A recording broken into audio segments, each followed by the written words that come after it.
আসসালামু আলাইকুম। এখন শীত চলে আসছে, সারা বাংলাদেশে মোটামুটি শীত পড়তে আছে।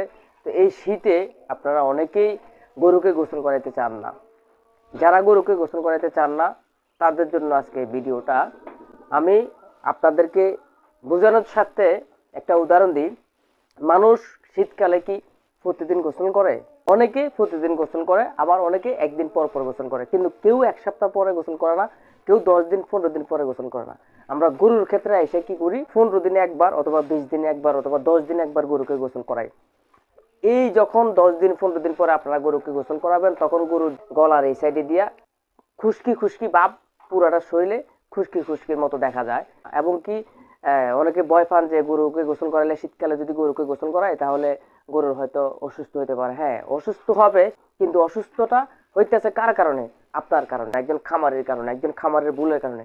আপনি যখন প্রতিদিন গোসল করেন আপনার শরীরে কোনো রোগ ব্যাধি আসে না, আপনার মনও ভালো থাকবে, শরীরও ভালো থাকবে। গরুকে যখন আপনারা প্রতিদিন গোসল করাবেন, গরুর শরীরের স্ক্যানও সুন্দর থাকে। দেখেন মাশাল্লাহ আমার গরুগুলার বডি কত সুন্দর। আমি রেগুলার গরুকে গোসল করাই। 10-12 দিন পর পর যখন আপনি ঠান্ডা পানিতে গোসল করাবেন তখন অবশ্যই গরু অসুস্থ হয়ে যাবে, কারণ আপনি তো প্রতিদিন রেগুলার গরুকে গোসল করান না।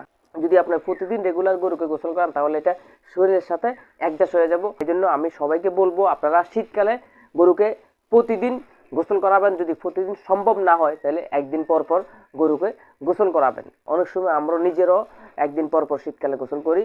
তো আপনারাও এরকম একদিন পর পর গরুকে গোসল করাবেন যদি রেগুলার করাইতে না পারেন। এটা অনেকের ভুল ধারণা যে গরু রেগুলার গোসল করাইলে গরু অসুস্থ হয়ে যায়। এটা একদম সম্পূর্ণ ভুল ধারণা। আপনি যখন গরুকে গোসল করাবেন তখন আপনি বুঝতে পারবেন। প্রতিদিন আপনার খামারের গরুগুলোকে আপনি গোসল করাবেন। সবাই আমার জন্য দোয়া করবেন। সবাই ভালো থাকবেন, সুস্থ থাকবেন। আল্লাহ হাফেজ।